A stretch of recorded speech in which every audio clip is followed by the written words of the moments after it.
hey zaina thuam puya futsal khel do na hey an chu thlanga I kan anon kal na ki chu tilang lo hang ka chan chu thil pui te thlen thei takin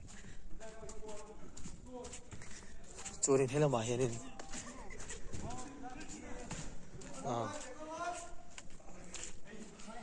Cheo futsal ground thuam pui ania ai rema chuan LRM security le LRM staff ve anika hey then lane khela chuan khi tu nge so đây driver le security kan lakim lawa pakhat pani pathum pali pani ni man long kal lo ai sang bek thau pai lo how to hey chen de ho ato pa tha lak ve le ni chungai do ni tham ne la men siam sok sok anga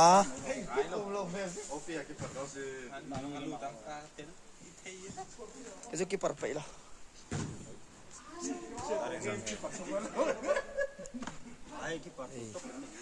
lahi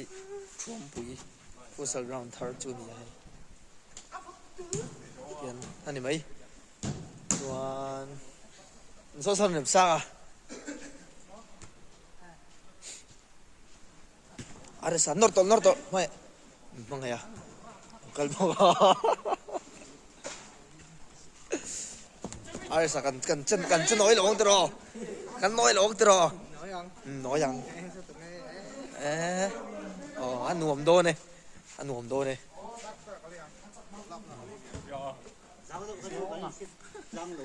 hay LRM security lệ driver te inkhel mấy cái tua hen saropia opi man rei theva lo nio pom sao mấy đâu adan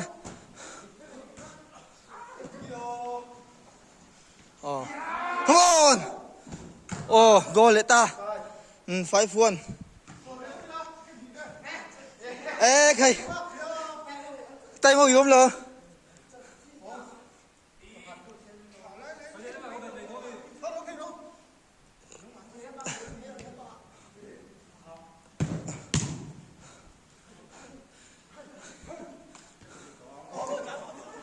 free ball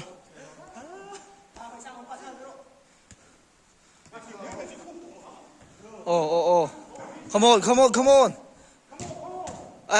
aden tlat so ta so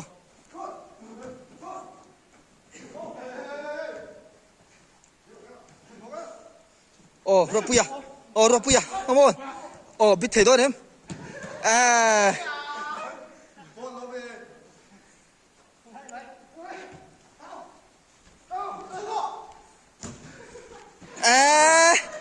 Opia safe na lutuk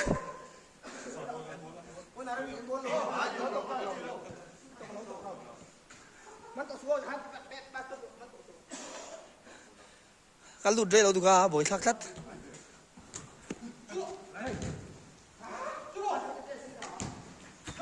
goal veta khung tir to long trang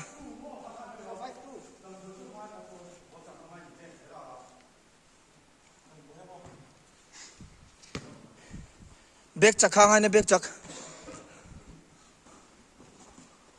come on hua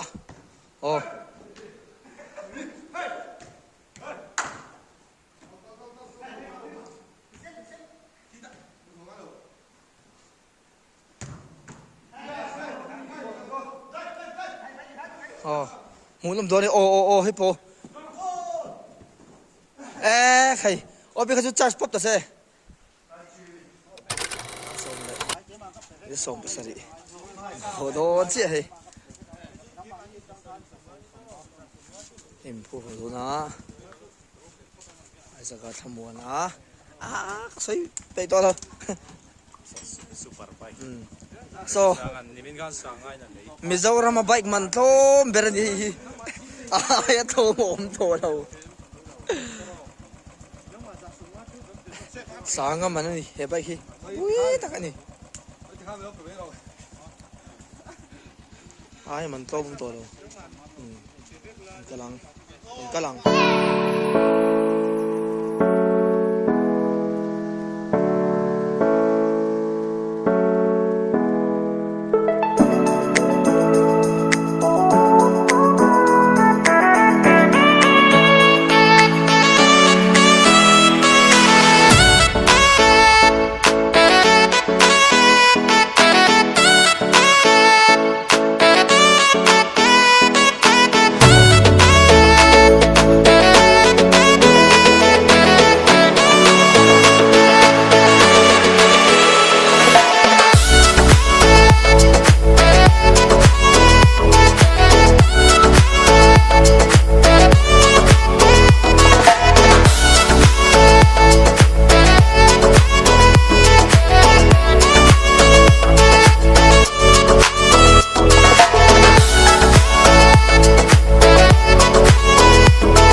Veng veng bỏ lần chiết xuống là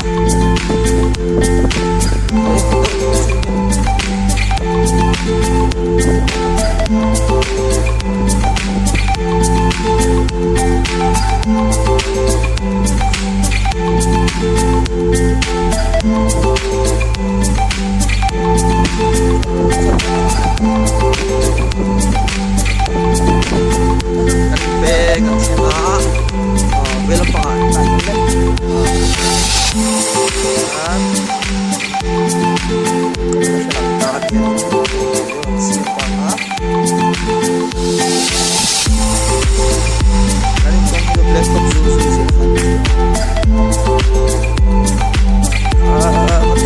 về làm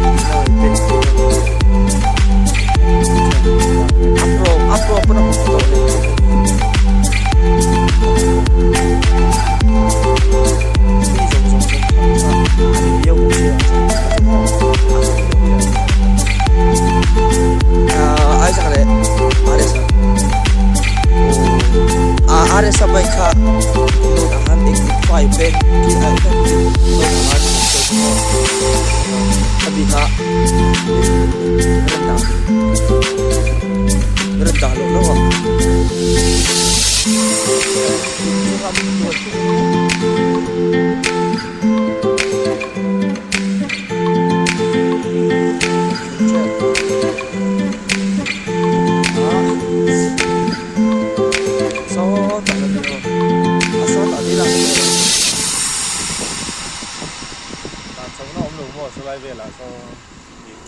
là tàn số nào ông tuổi đâu tùy khur này mới số tại tàn số đấy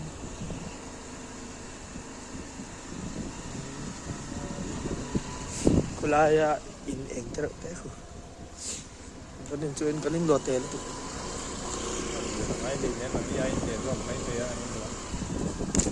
val eku có nên quyền đi tao mò ăn là lẩu mấy cái gì bó anh nhân mình hả giá thì rồi mấy đó hầu nó tụt ngay đâu làm sao thấy mình giá thật thì công ổn với khi anh thì đang cắt rần chốt khá lâu rồi bán thả rồi nó